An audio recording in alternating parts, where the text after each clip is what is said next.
Thank you, Tina. We turn now to the topic of abortion. We're going to start with you, Mr. Walker. A week before this debate, a former girlfriend made public accusations saying you paid for an abortion and that you encouraged her to have another. In an ABC News interview this week, you said that the accusations are, quote, all lies. For the voters watching tonight, can you explain the circumstances surrounding these claims? You have 60 seconds. Well, as I said, that's a lie.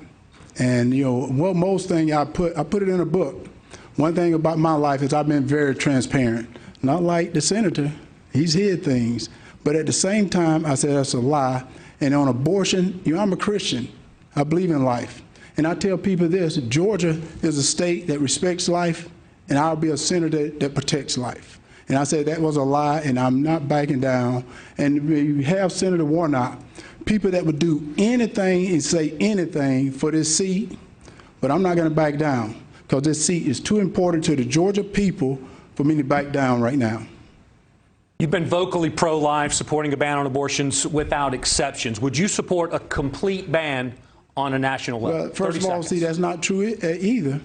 I said I support the heartbeat bill. And I said I support the Georgia heartbeat bill because that's the bill of the people from Governor Kemp. And I said that has exceptions in it. I said I'm a Christian, but I'm also representing the people of Georgia, and that's who I represent. So what the people of Georgia stand for, I'm going to stand with them. Thank you, Mr. Walker. Senator Warnock, you've said repeatedly that the exam room is too small for the patient, her doctor, and the U.S. government. We're asking you to take a clear position right now. Do you believe there should be any limitations on abortion set by the government? And you have 60 seconds. I think that the women of this country and the women of this state woke up one summer morning and a core protection that they've known for 50 years was taken from them by an extremist Supreme Court. And I stand where I've said I stand in the past, that a patient's room is too narrow and small and cramped a space for a woman, her doctor, and the United States government. We are witnessing right now what happens when politicians, most of them men, pile into patients' rooms. You get what you're seeing right now. And the women of Georgia deserves a senator who will stand with them. I trust women more than I trust politicians. May I respond? Very quickly, Mr. Walker. Yeah. You know, it is, and I heard about him there. I heard he was a neat talker.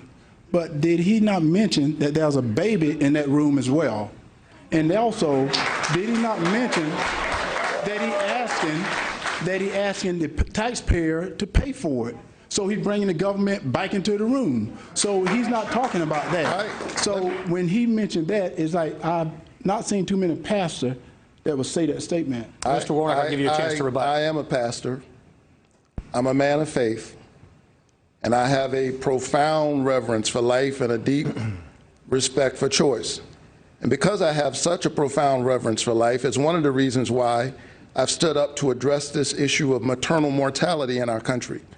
We lead all of the Western nations on that front, and black women are 3 to 4 times more likely to die even when they have the insurance and the income. Now that's something government could actually do something about.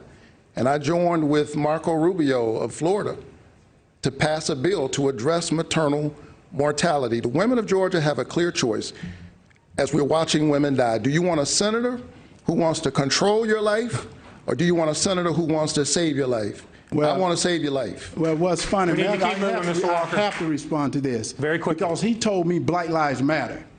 And if you think about it, Senator, in Atlanta, Georgia, there's more black baby that is aborted than anything. So if Black Lives Matter, why are you not protecting those babies? And instead of aborting those babies, why are you not baptizing those babies? Mr. Warnock, or Senator Warnock, will give you a chance to respond to that.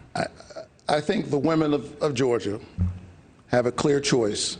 He says no exceptions, even in the case of rape, incest, or the life of the mother. I think that's extreme. It's out of touch with Georgia. And I intend to do the work that senators can do. See, he didn't read the heartbeat bill, though. Wait, he didn't read the heartbeat bill. That there is exceptions for that in the heartbeat bill. So when he made a statement that is untrue, and I do respect we've got a lot to get in tonight. Bill. A follow-up question for you, Senator Warnock. We asked that you take a listen to something that you said at a rally just a couple of weeks ago. So women, I trust women in their wisdom and their ability to sit with their own doctor. That's right. And if they choose, to sit with their pastor. And to pray about that and let their own conscience guide them. That decision. That's Even right. God gave us a choice. That's right, didn't he? Even God gave us a choice. Can you clarify what you meant by that? You have 30 seconds. Oh, I think it's self-explanatory. God gave us a choice. And I respect the right of women to make a decision. These are medical decisions. They're deeply personal.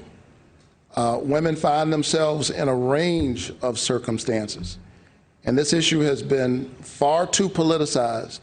And we're witnessing right now the chaos that ensues as a result of that.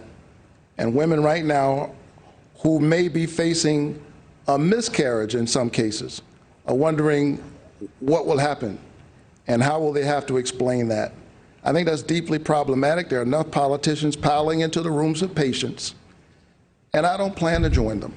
But just to clarify, in your opinion, God gave us a choice in regards to abortion.